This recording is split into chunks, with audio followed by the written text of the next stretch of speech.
Chris, last name, how do you say it? Baiocchi. Baiocchi. Yes, Okay. I Baiocchi. should have asked. Okay. Oh, good. We are gonna cut that and roll Chris Baiocchi. Got it. Okay.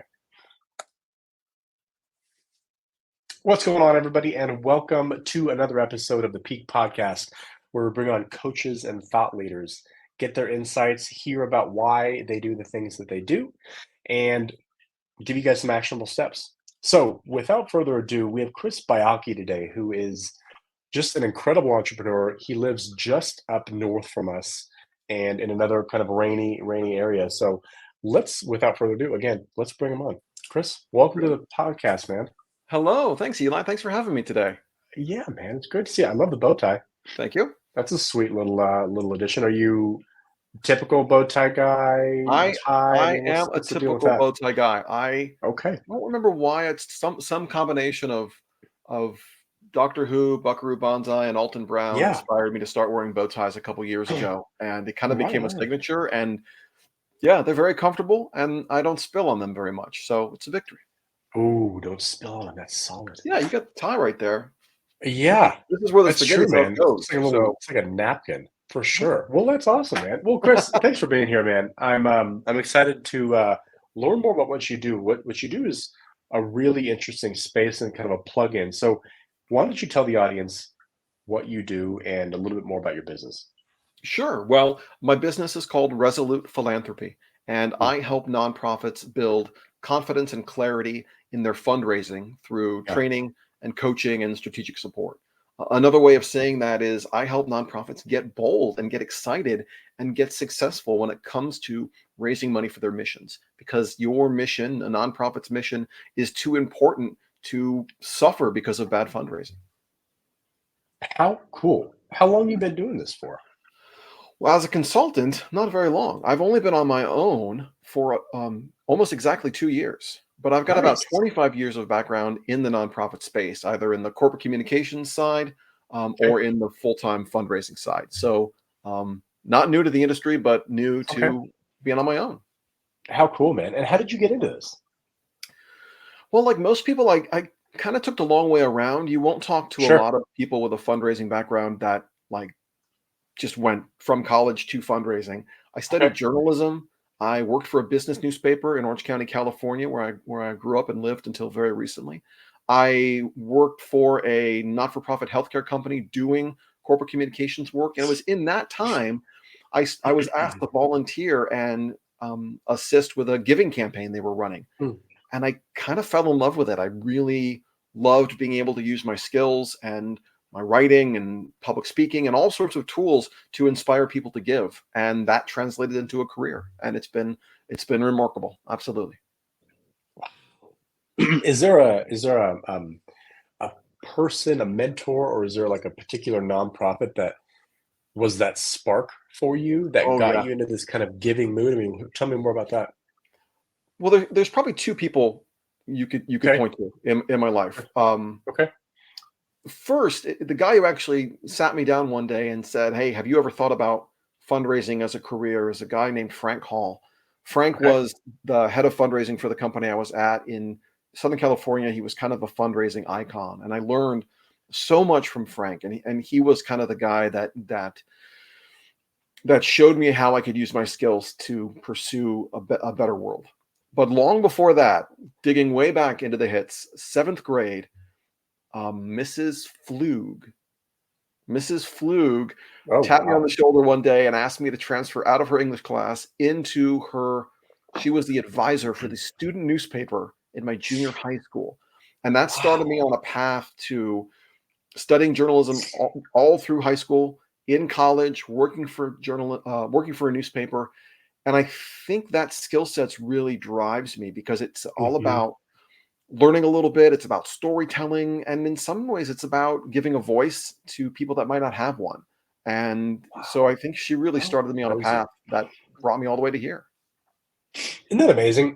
I play that game all the time in my head is, you know, if that person wasn't in my life, I didn't do that, like I wouldn't be where I am today. Oh Isn't yeah, that crazy how if you didn't interact with that teacher and like have that spark, if something happened before that in your life, you would have gone a different direction.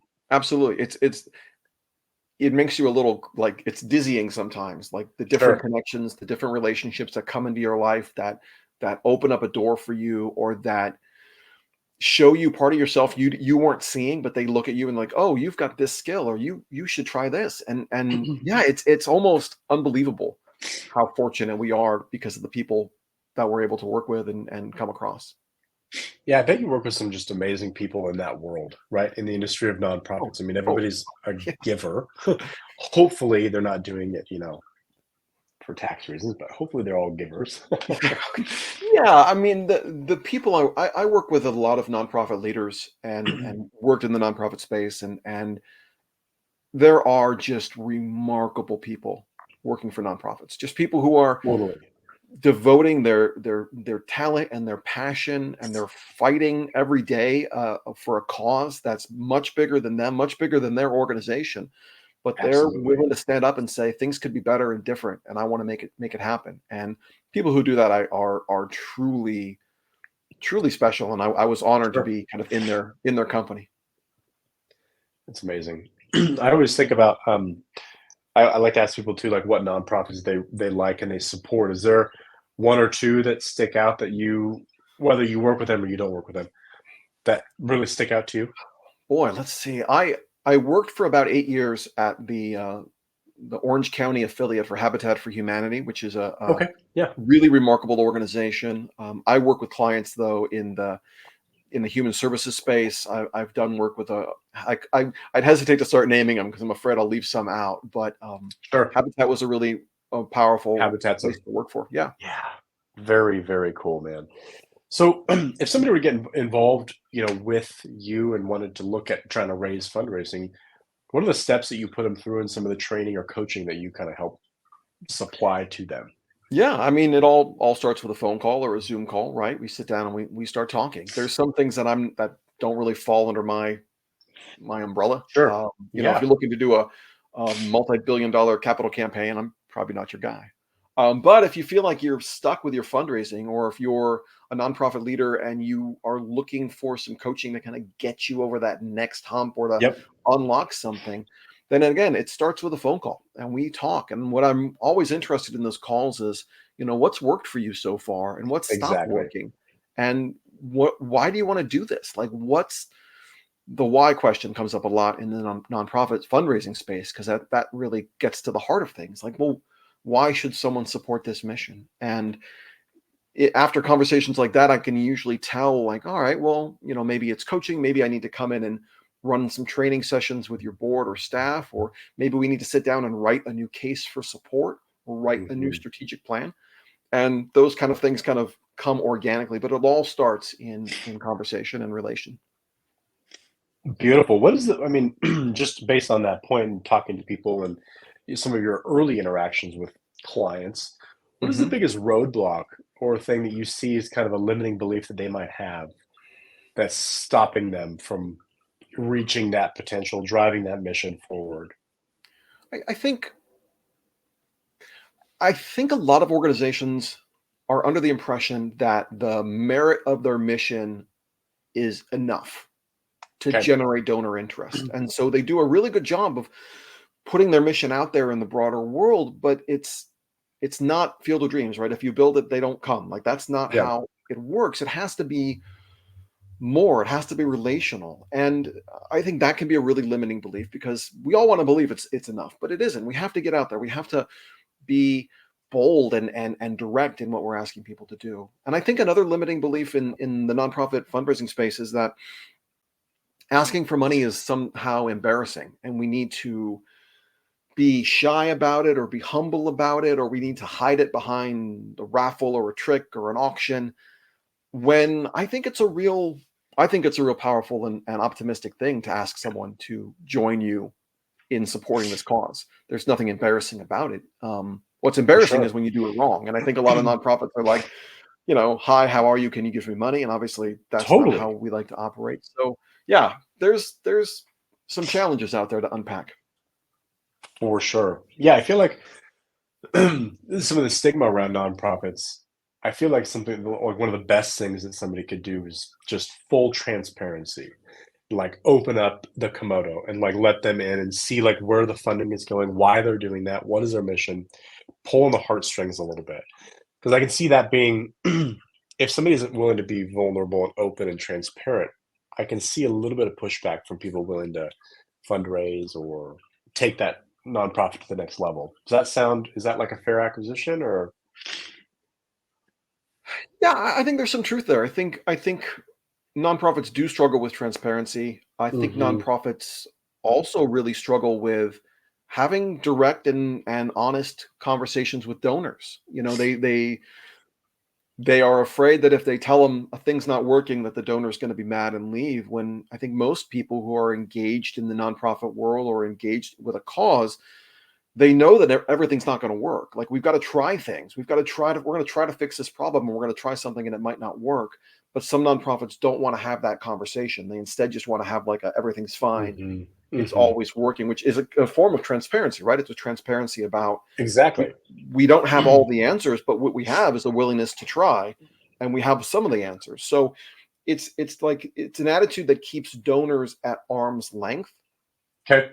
and almost infantilizes donors. Like, you don't need to know. Don't worry your pretty Sure. head about it. We're going to figure it out. But I think people are not everybody, but I think a lot of people really want to hear. They want to understand how we're solving these big problems, because nonprofits, for the most part, have come into existence because there's some big gap, right? Yeah, There's something that's exactly. not being met. So if we're going to solve these problems, we have to be creative and innovative, and Yep, we have to tell people when, hey, we tried this, it didn't work. Here's what we learned, and here's what we're going to try next. So it's exactly. it's I love it's that. being frank about that. Right, right, right.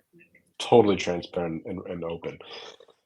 We've had some over the years, some people in the nonprofit space come through our program and interact with our program. And a big part of our program, as I kind of shared with you a little bit, is about finding that purpose and core values and removing any limiting beliefs about the person to their Hmm. core to be able to move forward and reach that potential or accomplish what they want to do. But in the nonprofit space, it's interesting because it's typically always mission and purpose driven, Yeah. and there's something holding people back. And that answer is inside of all of us. And we've had some really cool kind of stories that have come through our program in that space. So Yeah. just really cool. I love the people in the nonprofit space. It's kind of like people at church. I think they're always great people. They're always happy. They're always, just good, inviting Not people. always happy, So but I'm yeah. sure you have a great, yeah. I'm sure it's not always like that, but No, I'm sure you've but interacted and have seen some good stories. there is some truth there, that folks who Mhm. work in nonprofit, obviously they're not doing it for the money. They're doing it because they believe. I think ultimately it's an optimistic field, right? Because you believe Sure. that things can be better, that the world can be Yeah. safer or healthier or more just or more fair or more Yeah. kind. You believe there's a way to do it. You don't just look at the world and say, "Well, that's tough." You say, like, "Okay, let's try it. Let's try to fix Yeah. it. Let's try to be Let's try better." and go up. Yeah. Yeah. And wow, that's so cool. And your aha moment, like what did that feel like for you? Like aha moment in terms of like this is my calling, like this is what I want to do. Yeah, I think it was,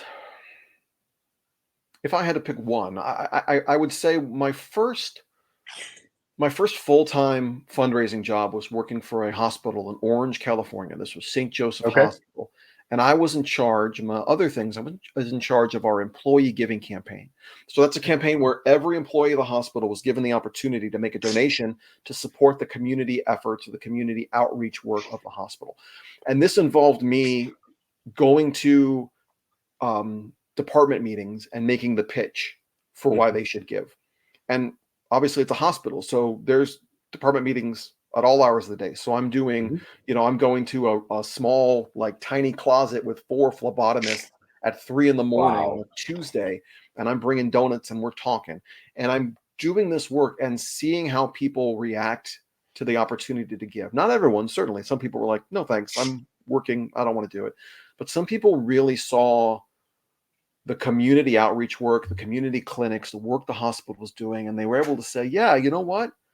This is worth my time. It's worth my support. It's worth a payroll Mm. deduction to go to this cause." And seeing people who were working so hard doing this work say, yeah, there's one more step I can take, I can give. Oh, Show me. I'm wow. like, oh yeah, Oh, I can be a part of this. I'm not a healthcare professional. I can't heal people, but I can do this. This is something I can do. And that's what kind of started me down that road. how cool, man. What a cool story. Cool spark to kind of kick off where you are today and what you've built. So Yeah, absolutely. kudos to you, man. That's very cool. Thank you. Chris, as we kind of wrap up here, we're coming up on time. What would you leave as one like memorable thing you'd like to share with our audience that they look back and like, man, that episode with Chris was awesome because of something he left me with. What would that be? No pressure. I'm glad you saved Yeah, the no hard pressure. questions for the end. Yeah, exactly. Exactly. um,